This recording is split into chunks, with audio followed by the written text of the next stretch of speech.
выключу. Сейчас выключу я, и компьютер вообще не включится никогда. Да я хочу тут кое-что сделать, подожди. Саша, Бабра, не бабра. чего делать не надо? Да. Надо выключить.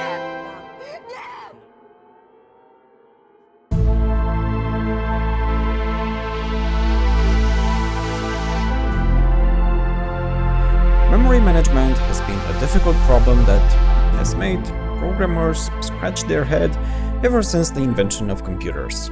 Luckily for us, a lot of smart people have already thought about this problem and came up with a lot of smart ways to help us, poor programmers, manage our memory better and stop shooting ourselves in the foot. Today we will learn how to manage physical memory. But before going into the specific strategies, let's take a minute to think about our problem.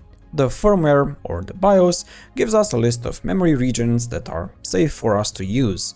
Our job is to divide that space up between all the different actors involved in our operating system: programs, drivers, and the kernel. A very important detail about the hardware that we are working with and will significantly influence how we design our memory manager is memory virtualization support.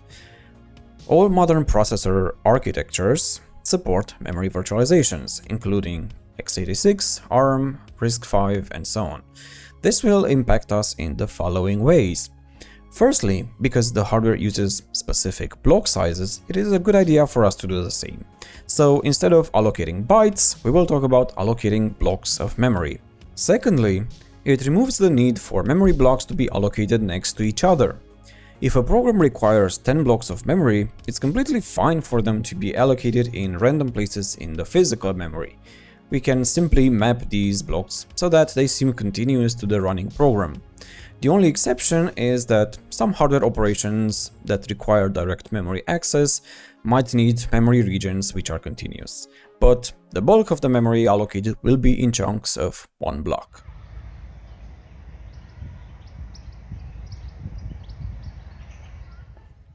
The most rudimentary strategy of memory management is to do it manually. What this means is that we manually split up all the available memory into regions that we allocate to the various components in our operating system. For a simple piece of software, we can do this using constants and macros defined in a header file. But if we have a more complex system, then it might be useful to use some external tools like spreadsheets. The advantages of using this method is that it is simple and it is fast. You never try to allocate things during runtime, so there is no risk of running out of memory, and also, since we don't have to search the memory, there is zero overhead caused by memory management. This is a big advantage for real-time applications, where operations need to be performed in a very predictable amount of time. If you're controlling a laser eye surgery machine and that machine takes 50 milliseconds too long to stop the laser because it's doing some memory management stuff, that could have some pretty bad consequences. However, managing memory manually has some pretty serious disadvantages. The first problem is that we don't have any flexibility. When working with a microcontroller or with an embedded device, we know its memory layout ahead of time, and we can design our software in such a way so that it works with the amount of memory it has available. However, for general computing, which includes desktops, smartphones, tablets, the operating systems are generic and they are designed to work with a variety of hardware combinations. On each device, there might be a different amount of memory available. Memory could be laid out differently, so flexibility is a pretty important thing to have. The second big problem is that managing memory manually is not dynamic. Not being able to allocate memory on the fly significantly limits what you can do in your software.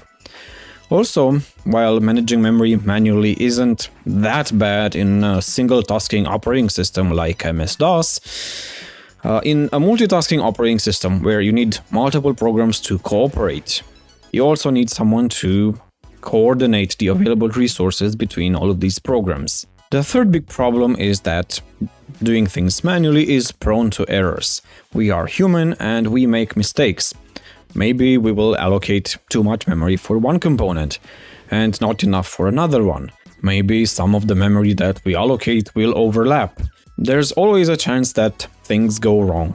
Taking all of these things into consideration, doing things manually is really not such a good method of managing memory, but there's a better one.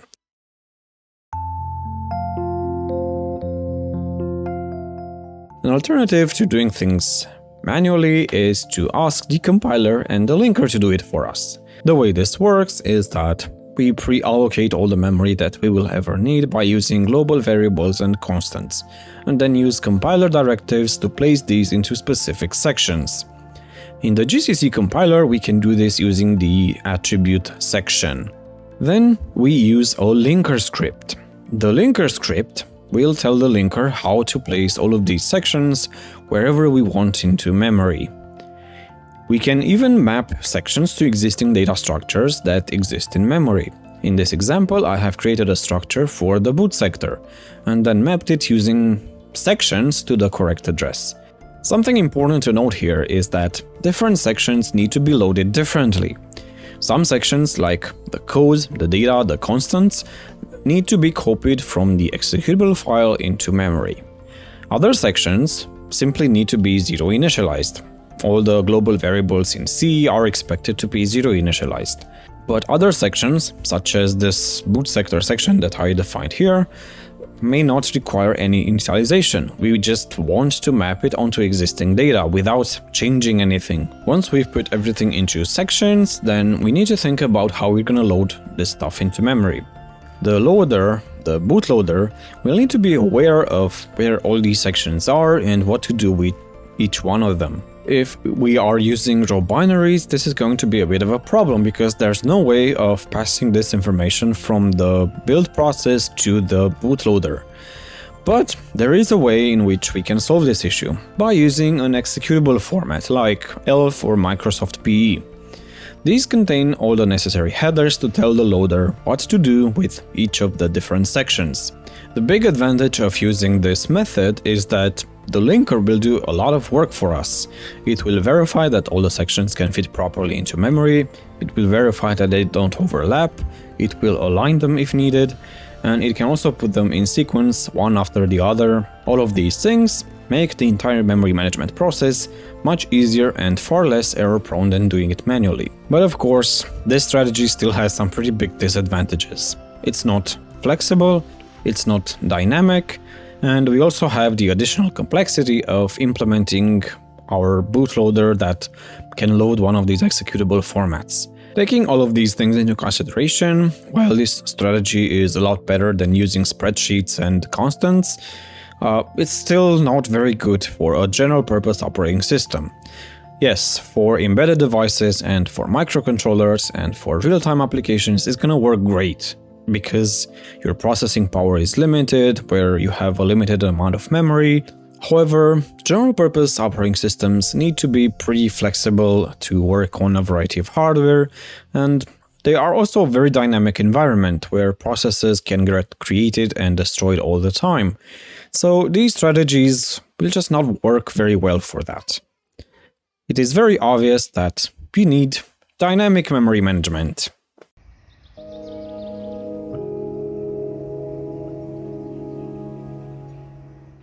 The first dynamic memory strategy that we are going to talk about is the bump allocator. The way this allocator works is we divide our memory into a used region and a free region, and we keep track of a little pointer that can tell us where the used region ends and where the free region begins. Whenever we want to allocate some memory, all we have to do is simply move this little pointer a bit to the right. Now let's see how we can implement this algorithm.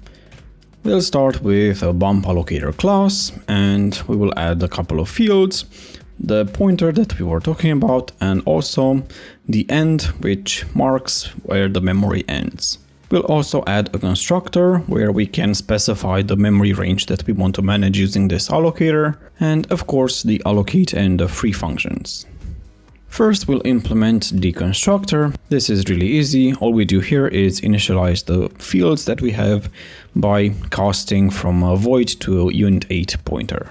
Next, we have the allocate function, and here we begin by checking that we have enough memory to allocate.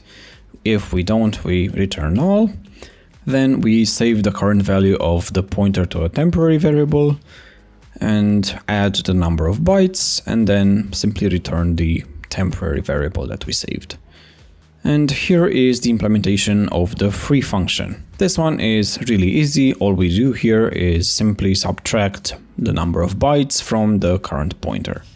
As you can see, this algorithm is very simple, and it works very well in simple applications that only need to allocate stuff at initialization. But the biggest disadvantage is that freeing is not possible unless you can ensure that the free operations are done exactly in the inverse order in which the memory was allocated. There is an alternative way in which we could implement a more permissive free operation by adding support for snapshots. The way this works is that we create a snapshot by pushing the current value of the pointer to a stack. When we no longer use that memory that we've allocated since creating that snapshot, we simply pop the value from the stack and restore the original value of the pointer. And here's how we can implement this snapshotting algorithm. Starting with the bump allocator class that we had earlier, I began by renaming the class to bump allocator with snapshots. We will add two methods, one for creating a snapshot and one for restoring a previous snapshot. To implement this snapshotting functionality, we will need a stack. One of the easiest ways in which we can implement a stack is to simply use an array, and this is exactly what I'm doing here. I defined the stack capacity constant, which gives us the maximum size that the stack can have, and I'm using the stack size field to keep track of how many elements I have in my stack. Because I changed the name of the class, I also need to update the definition of the constructor, and I also want to initialize the stack size to 0. For the create snapshot method, I begin by checking that the stack size is smaller than the stack capacity, and then I add the current value of the pointer to the end of the stack and then increase the stack size. To restore a snapshot, we simply need to do the reverse. First, we check that the stack size is greater than 0, in other words, there are still elements in the stack. Then we pop the last element of the stack and set the pointer to that value that we just popped. I mentioned earlier that this allocator works well with applications where you allocate all the memory at initialization. And the idea here is you allocate all the memory that you're gonna need whenever you start a new process or a new operation. You do the operation and then you free up all the memory that you've used by using a snapshot or any other method. This is exactly how batching operating systems work. The operating system loads a task, it executes it, and then it unloads it. During the load operation, it can allocate all the memory it needs, and during the unload, it can clean everything up. Something to keep in mind here is that even in batching operating systems, this allocator will not work well if you try to do things in parallel. For the free operation to be possible, it is very important to enforce that order of free operations. If you cannot enforce that order, which is the case if you have multiple threads of execution, then you will not be able to use this allocator. We've looked at the allocate and the free operations, but there are some other operations that could be pretty useful to have in an operating system. One of them is checking the state of a memory address, whether it is used or not. And this is very easy to do in this allocator. All we have to do is simply compare it to the pointer value. If that address is smaller than the pointer, then it means that that piece of memory is used, but if it is greater, then it simply means that the memory is free. Also, in an operating system, it might be very useful to have some additional information about the memory that is being allocated. This is exactly what metadata refers to. This would include things like the size of each allocated block, or how that piece of memory is being used. Is it being used by hardware, or it is mapped to a process, or it is being used for cache? In the case of the bump allocator, we could theoretically add metadata by creating a stack, and every time we allocate some memory, we also store some information in this stack. Now, let's talk about the performance. There are several performance metrics that I would like to talk about. First being the algorithm complexity. While the theoretical complexity of an algorithm doesn't really tell us the full story, it is a very useful metric that can help us compare algorithms between each other, and also tell us how the runtime will vary depending on the input variables. Looking at the implementations of both the allocate and the free operations, we can easily tell that these functions run in constant time, so their theoretical complexity is O of 1. Even if we add the snapshot mechanism, the functions will still run in constant time, since the push and the pop operations of a stack are also in O of 1. Another important metric for an allocator is how much memory gets wasted. We define wasted memory as any memory that is not usable by programs or the operating system or anyone else. This includes memory used by the allocator itself and any padding space it may add. The bump allocator is pretty efficient from a memory standpoint. It only uses a few bytes for its internal data structures, doesn't have to pad anything. However, the biggest issue lies with the fact that we cannot free memory whenever we want to. Even with the memory snapshotting feature, this memory cannot be freed until the program can revert to a previous snapshot, so the amount of wasted memory will be a lot higher. Another important metric when talking about memory allocators is fragmentation. In the case of the bump allocator, we don't really have any fragmentation since it is not possible to leave any gaps because of the way this algorithm works. Because of the limitations surrounding the free operation, this allocator has a very limited use in practice. Unless your specific application allows enforcing this order of free operations, or you can ensure that during the lifetime of your application you will not allocate more memory than is available on that system, this allocator will not work that well. But if you can find a situation where you can enforce this order of free operations, even with the snapshotting mechanism, then this algorithm will perform very, very well. It will perform much better than all the allocators that we will talk about later.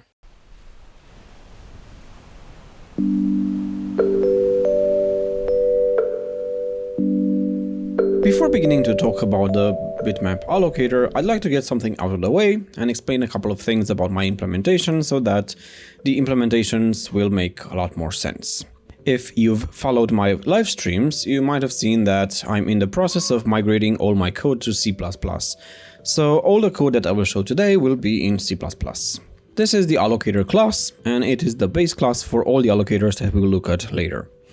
Starting with the public members, we have a constructor, then we have the initialize method, which gets a block size, and also a list of regions which are passed to us from the BIOS. Next we have allocate and free, which are abstract functions that are going to be implemented in every allocator. In all the allocators that we will work with, the memory will be split into blocks. So let's add a field that can remember what that block size is. I also added the memory size in bytes and also in blocks. Now, in order to test these allocators, it's a lot easier to do that in Windows or in Linux instead of trying to integrate them into our operating system. But these operating systems have rules on how we can access memory. The easiest way to simulate the environment that our operating system will offer is to simply allocate some memory using malloc and then try to manage that memory using these allocators. And this is where this membase field comes into play. Instead of considering that our memory begins at address 0, we will consider that our memory begins at membase. In our operating system, we will consider that membase is 0, but when we are testing in Windows or Linux, then we will simply use the value returned by malloc to set this memory base. Something that we will need to do a lot in all the allocators will be to convert from pointers to block numbers and then from block numbers back to pointers. And this is exactly what these two functions do. To convert from a pointer to the index of a block, we need to subtract the memory beginning address from the pointer and then divide by the block size. To do the opposite and convert from a block index to a pointer, we have to do the reverse. We multiply by the block size and then we add the memory base address. There are some situations where we will need to round the pointers up instead of down during the conversion from pointers to blocks, which is why I added the toBlock roundup function as well. Now let's see the implementation for all these functions, starting with the constructor. This is pretty straightforward. Next we have the initialize method. Here we need to fill out all the fields that we have in this class. The block size is given as a parameter, and then we have the memory base and the memory size. To determine these values, we have to iterate over all the regions and search for the smallest begin address and the largest end address. This is exactly what the determine memory range function does. The smallest begin address will tell us where memory begins, and the largest end address will tell us where memory ends. Subtract these numbers and we get the memory size. Each allocator works differently. So each allocator will have its own initialization function that will be called from here.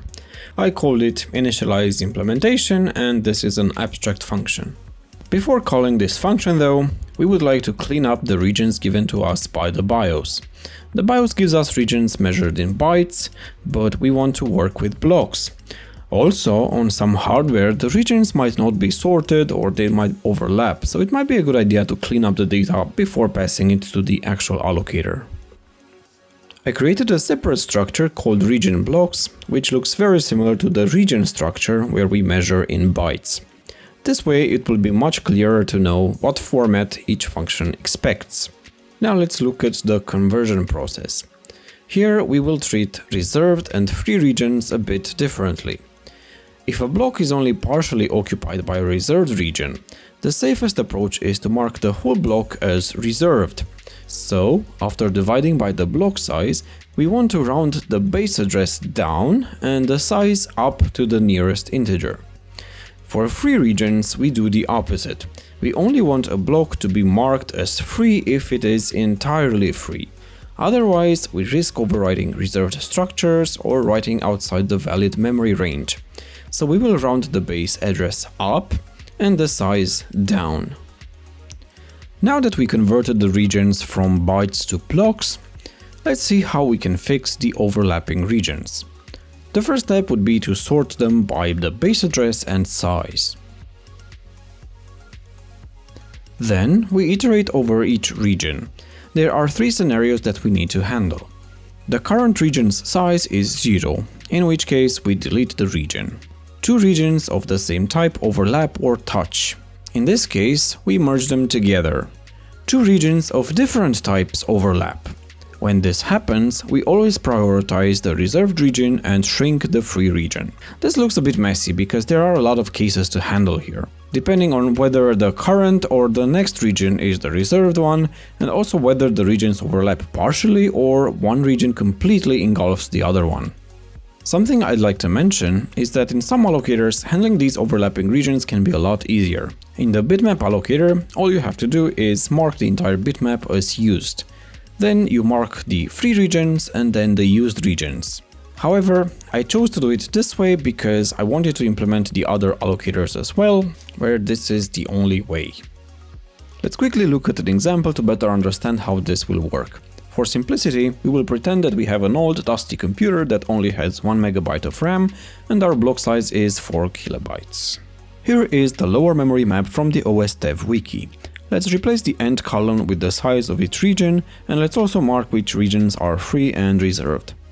This is what the list given to us by the BIOS would look like. We need to convert these to blocks, so let's quickly do that. Remember that we round the base down and the size up for the reserved regions and the opposite for the free regions. There are a few conflicts that we need to handle. The first two regions are identical, so we will simply merge them. The next conflict is between the free region starting at block 1 with size 7 and the boot sector region. In this case, we resolve the conflict by shrinking the free region to 6 blocks. Moving forward, the extended BIOS data area region is touching the video display memory region, which has the same type, so we can merge them together.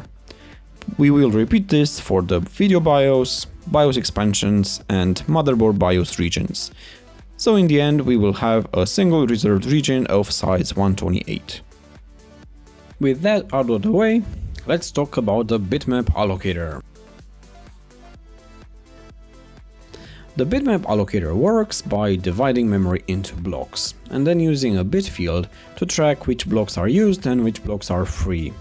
To understand how this works, let's build a bitmap of the lower memory below 1 MB. We will need to decide on a block size.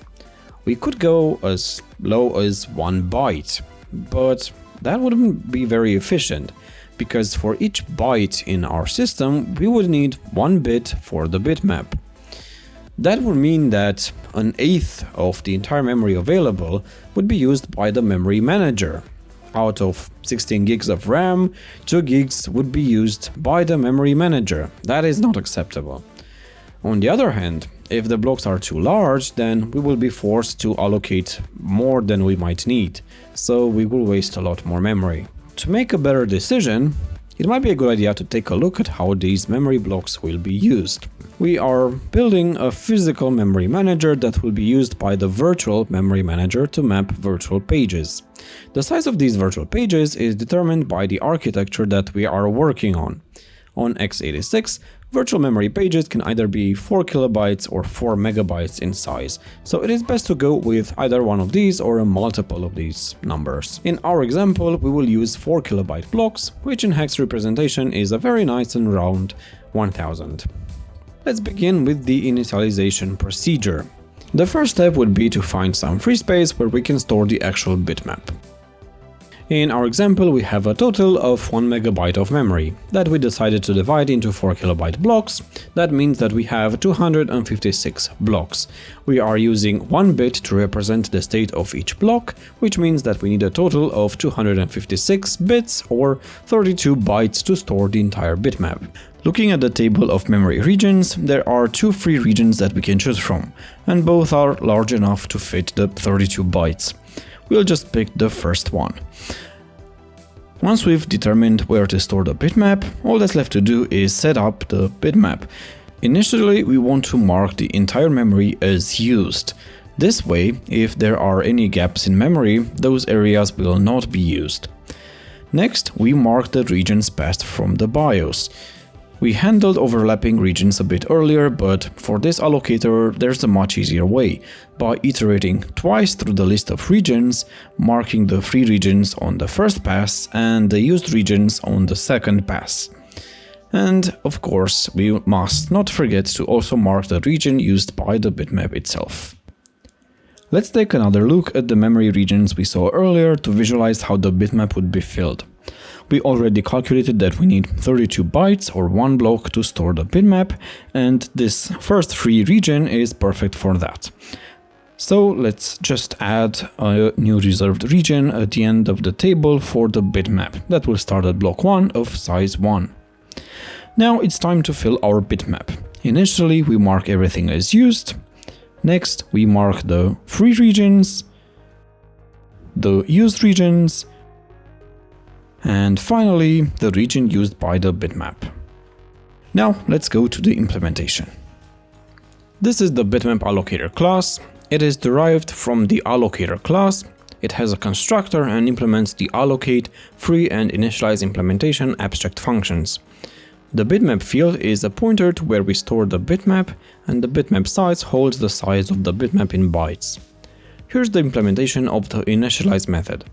After calculating the bitmap size, we search through the region list for a free region that's large enough to fit the bitmap.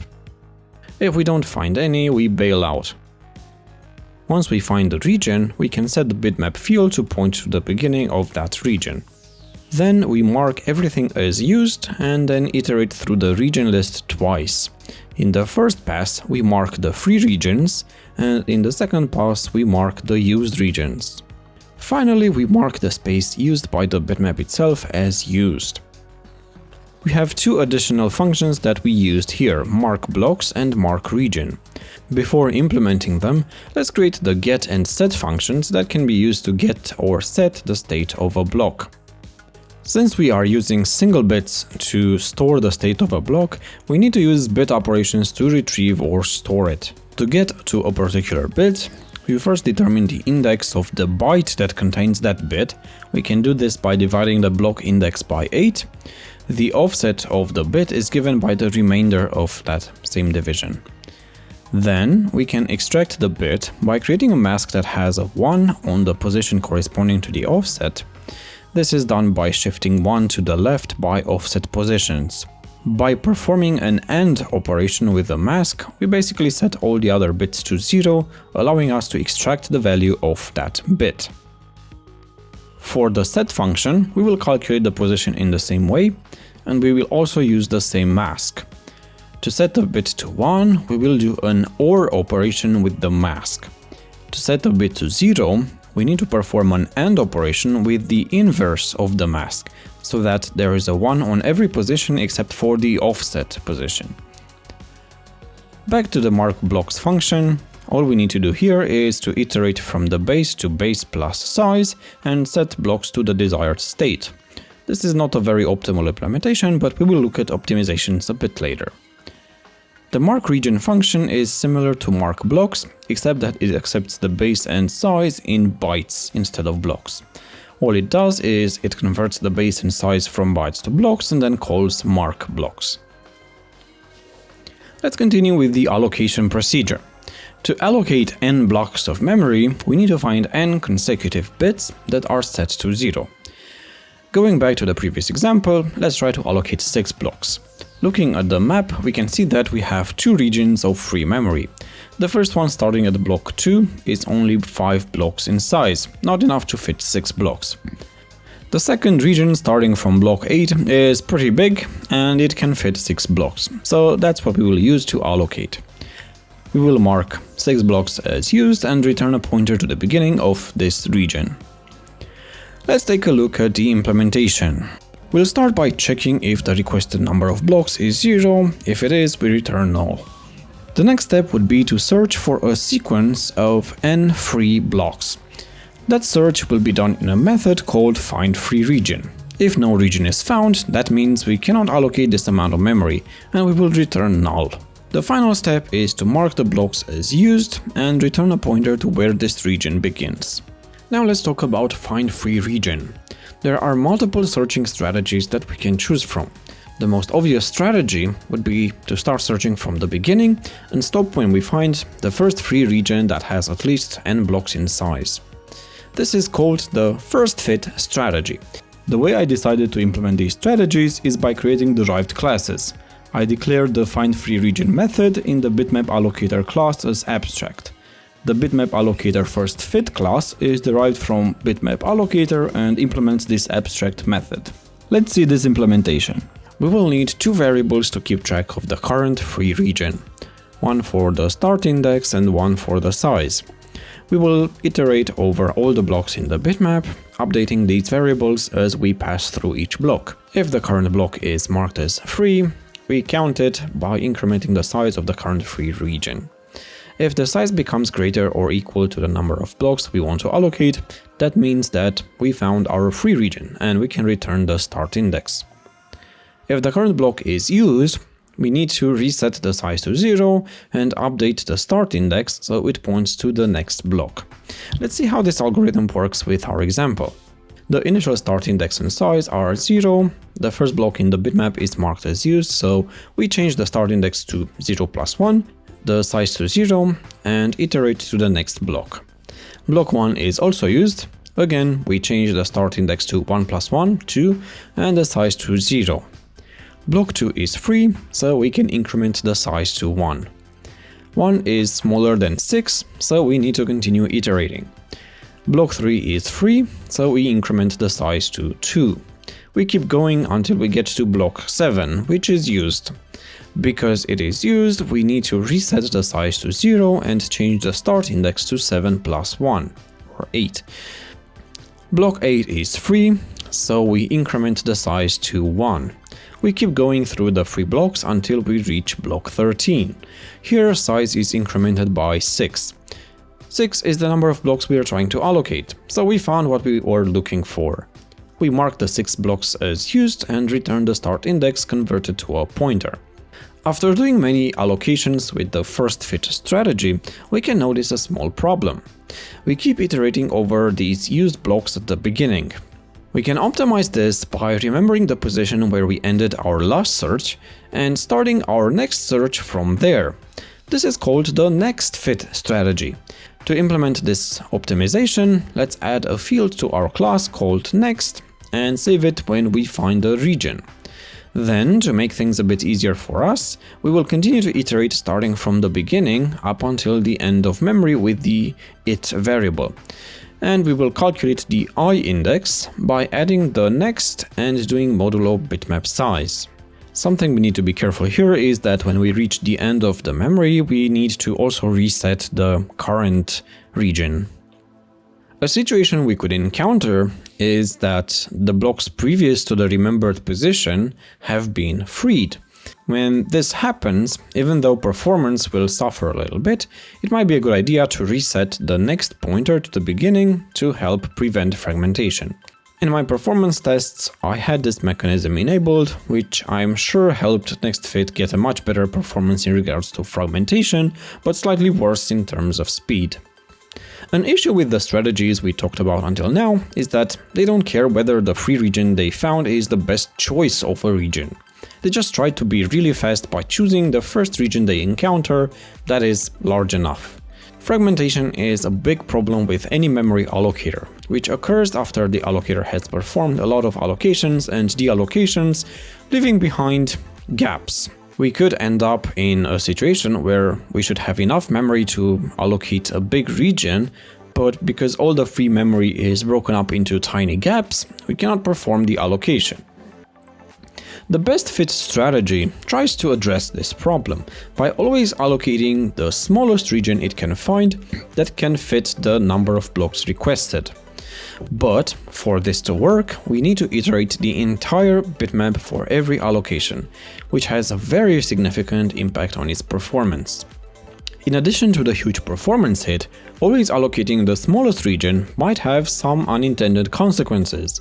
It could make the tiny gap issue, where we end up with a lot of really tiny regions that are hard to fill, much worse. We'll do a detailed benchmark later.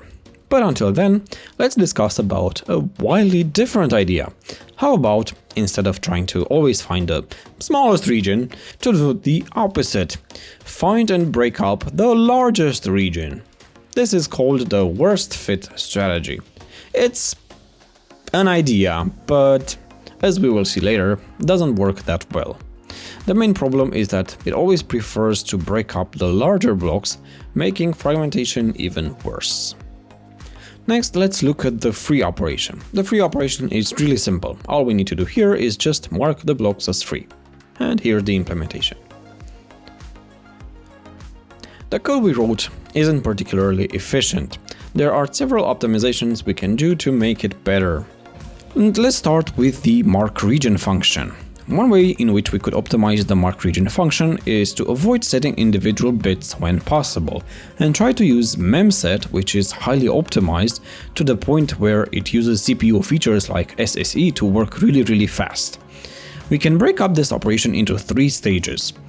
We will call set for the first couple of bits until the base address becomes a multiple of 8, meaning that it will be at the beginning of a byte. Then we call memset for size divided by 8, and finally we set the last bits remaining until the size becomes 0.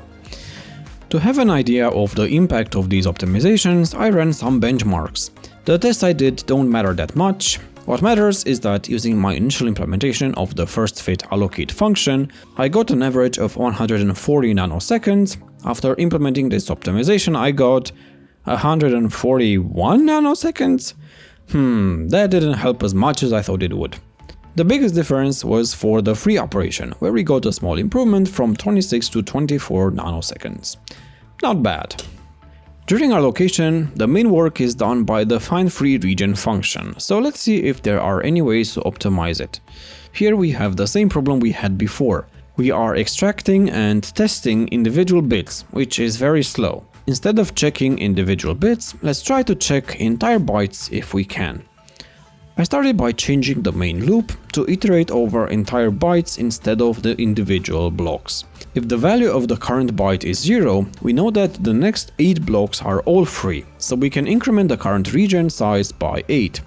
If the value of the current byte is -1, which in binary means all ones, we know that the next 8 blocks are all used. We perform the same logic as before, but instead of setting the start index to current position plus 1, we set it to current position plus 8.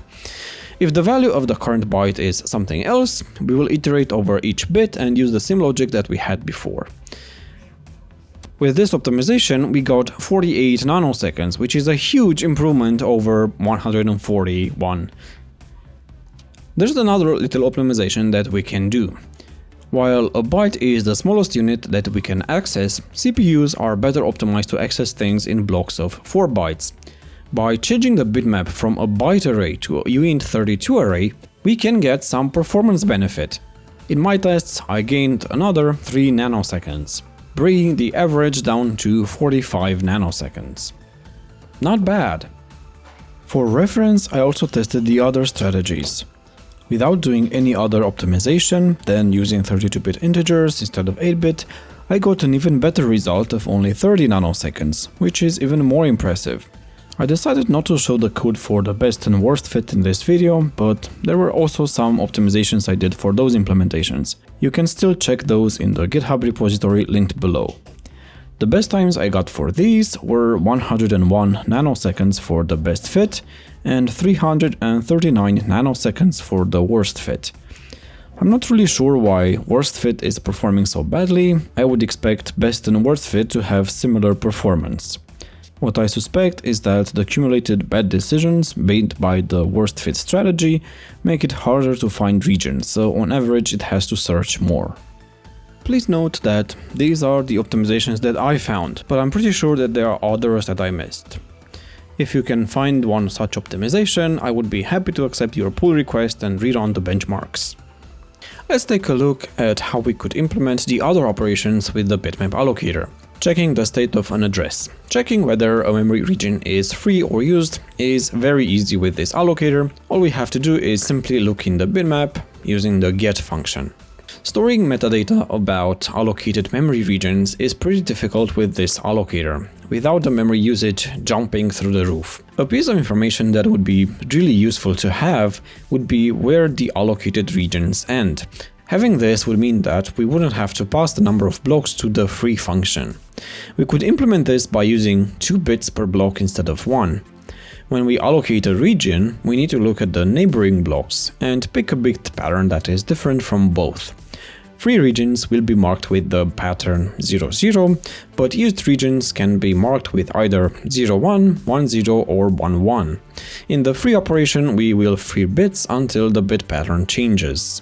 We can also add additional bits to store additional information, such as how that region is being used. However, the memory usage will double with every bit that we add, so we must strike a balance. Alternatively, a better solution would be to simply use a different data structure, like a linked list, for storing metadata, but that is a bit more difficult. Now let's look at the performance of the bitmap allocator, starting with the algorithm complexity. For the allocate operation, we need to look at each strategy individually. Starting with first fit, here we have 2 loops, one in the find free region function and one in the mark blocks function. Both of these loops depend on the size of the memory, which corresponds to the n in the big O notation. We have this nested loop here, but this was an optimization that doesn't change complexity. The inner for loop is run at a constant number of times, 8.